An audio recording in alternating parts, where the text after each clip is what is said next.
The day my grandson found that old safe in my garage, I watched my entire family forget how to breathe. His little hands brushed away years of dust before he looked up at me with the biggest smile. "Grandpa, what's in this?" I froze. Not because I didn't know, because I knew exactly what was inside, and I wasn't sure my children were ready to see it. Before I tell you what happened, I'd really appreciate it if you subscribe to Family Betrayal. Stories like mine remind us that sometimes the deepest wounds don't come from strangers, they come from family. And one more thing, the faces, photos, background footage, and scenes you see are only there to help tell the story. They're meant to bring the memories to life, not represent the real people involved. For 32 years, that safe had stayed locked in the corner of my garage. Nobody ever asked about it. Nobody cared. Until my 10-year-old grandson Ethan decided to clean the garage with me during his summer vacation. He loved old things. Rusty tools, broken radios, faded license plates. Everything fascinated him. While I sorted boxes, I heard metal scraping across the floor. "Grandpa, I found something." I turned around and saw the heavy gray safe sitting in the middle of the garage. My heart dropped. I hadn't touched that safe since my wife passed away 9 years earlier. Before I could answer, Ethan smiled. "Do you still have the key?" I looked toward the kitchen window. Standing inside were my son Daniel, my daughter Melissa, and Daniel's wife Karen. The second they noticed the safe, their expressions changed. Smiles disappeared. Nobody spoke. Karen quietly whispered something to Daniel. Melissa crossed her arms and stared at me without blinking. That's when I realized something. They remembered the safe, and they were suddenly terrified that I might actually open it. I pretended not to notice. "It's probably full of old junk," I said. But Ethan wouldn't let it go. "Can we please see? Maybe there's treasure inside." His innocent excitement made me smile. He had no idea that the real treasure wasn't money. It was the truth. The same truth my children had spent years hoping would stay buried forever.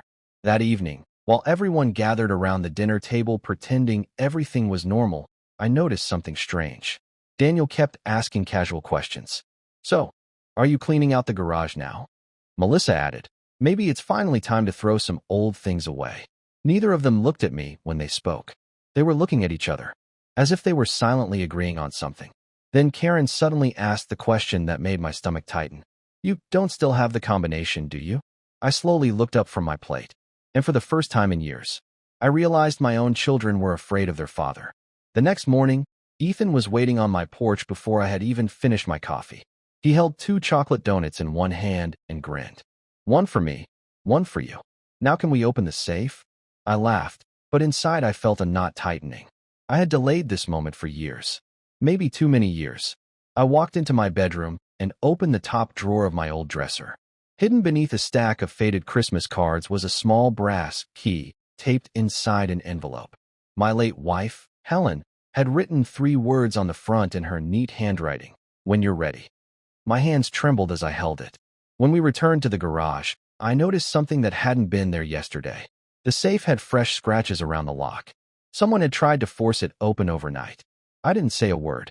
Instead, I quietly took a picture with my phone. A few minutes later, Daniel's truck pulled into the driveway much earlier than usual. Melissa arrived less than 5 minutes after him. Neither of them had called first. "What are you two doing here?" I asked. Daniel shrugged. "Just checking on you." Melissa forced a smile. "Thought we'd spend some family time together." It was the worst lie I'd heard in years. Neither of them looked at Ethan. Their eyes never left the safe. Before I could unlock it, Karen rushed into the garage carrying a box of old photo albums. "I found these in the attic," she said quickly. "Maybe we should look through these instead." She was trying to distract Ethan. Trying to distract me. That's when I knew my children weren't nervous. They were scared. I slid the key into the lock. The old mechanism clicked. Nobody breathed. As I slowly pulled the heavy door open, the first thing we saw wasn't cash or gold. It was a thick stack of sealed envelopes. Every single one had one of my children's names written across the front in Helen's handwriting. Melissa's face turned pale. Daniel whispered, "No." Then Ethan reached deeper into the safe and pulled out a small video cassette labeled in black marker. "Play this only after both of my children have shown you who they truly are." The room fell completely silent. And for the first time, I realized Helen had been preparing for this day long before she died. I stared at that old cassette until my vision blurred. Helen had always noticed things before I did. If she had left those words behind, She must have known this day would come. Daniel stepped forward. Dad, those old tapes probably don't even work anymore. Melissa quickly nodded. They're just old memories. Let's not dig up the past. For the first time that morning, I looked directly into their eyes. They weren't trying to protect me. They were trying to protect themselves. I carried the cassette into the living room. By some miracle, I still had the old VCR in a cabinet. As I connected the cables, nobody said a word. Ethan sat beside me, completely unaware of the storm that was about to hit. The screen flickered. Then Helen appeared. She smiled the same warm smile I had missed every single day since losing her. If you're watching this, she began, then our grandson finally found the safe, and your father finally decided it was time. I felt tears fill my eyes. She continued, to my children. If you're honest people, these envelopes will simply remind you how much I loved you. But if you've spent years lying to your father, then today your lies end. Daniel's breathing became louder. Melissa looked like she wanted to disappear. Helen reached toward the camera and held up a folder. I kept copies of every document, every bank statement, every property record, every letter. Daniel suddenly stood up. Turn it off. His voice echoed through the room. No, I replied quietly. Helen continued speaking. After my cancer diagnosis, I overheard Daniel and Melissa discussing how they would divide our house before I was even gone. They thought I was asleep. I wasn't. My heart shattered. I remembered that week. I thought they were crying because they were afraid of losing their mother. Instead, they had been planning their future. Then Helen looked straight into the camera. So I changed my will. I placed every legal document in the safe. I also asked our attorney to hold another copy. Melissa burst into tears. Dad, we made mistakes. We were scared. I didn't answer. Because deep down, I already knew fear wasn't what had driven them. Greed was. Then Ethan quietly picked up the final envelope lying at the bottom of the safe. Across the front, in Helen's handwriting, were 6 words that made the entire room freeze. Open this after watching everything.